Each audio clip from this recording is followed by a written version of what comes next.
Well, a federal judge has just dismissed a lawsuit filed by two Democratic National Committee donors against the Trump campaign. Their suit accused the campaign and its advisors of plotting to hack the DNC and publish internal emails.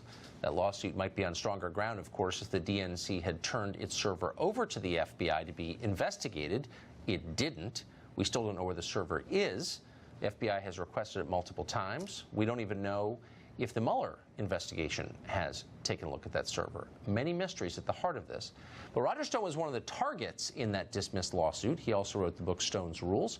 He joins us tonight. Roger, thanks a lot for coming on. So what was the point of this lawsuit? Well, Tucker, before we get there, I want to thank you for writing a warm introduction for Stone's Rules, my Sun Tzu's kind of art of the war, my rules of the road, my hard-won maxims. It was very useful in this fight because, you see, this is a tactic known as lawfare, where Ivy League snots in a nonprofit blessed by Barack Obama file frivolous, even defamatory, but expensive lawsuits against you in which they weave together crazy left-wing conspiracy theories, but they present no evidence. Stop me if you've heard this one.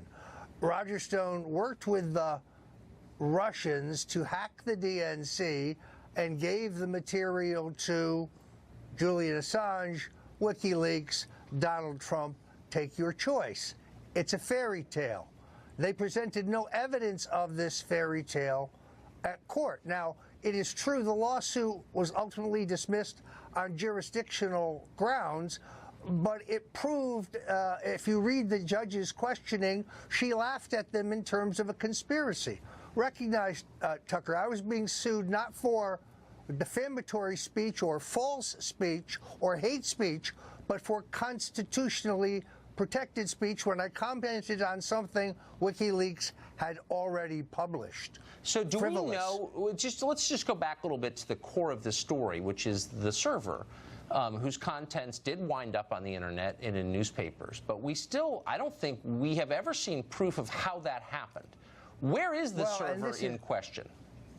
Well, this brings up a second lawsuit. This lawsuit against me was not filed by the DNC, but by some left-wing nonprofit, and they used it for fundraising. The DNC, when they learned that we were going to ask for their server in discovery, which my able attorneys, Smith and Bushell, did immediately in a letter, they went to court and now want to delay their own lawsuit until after the election.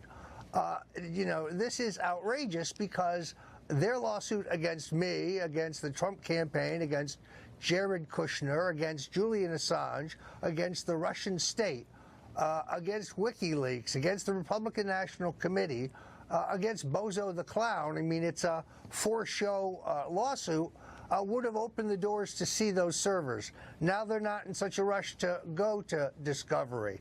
How about that? Do we know who has possession of those servers right now? Well, I don't think we do know. I mean, that's a question for the chairman of the Democratic National Committee. Is there bleach involved? That's the real question. Because the myth that the Russians hacked the DNC can only be proved with inspection.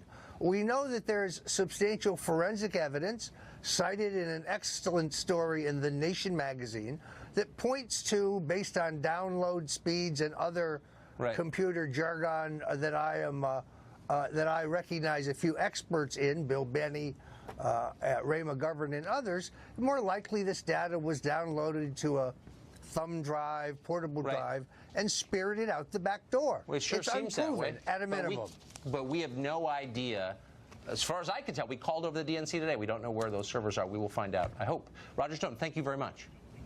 But hundreds of thousands of dollars for this dismissal, yet I still have to pay for a Senate, a House, and Mr. Mueller's investigation. Thank you, Tucker. Great to be with you. Best of luck. Nigel Farage has become the most dangerous man in Britain, apparently, according to the UK government. Our president, visiting the United Kingdom next week. The British government reportedly desperate to keep the two from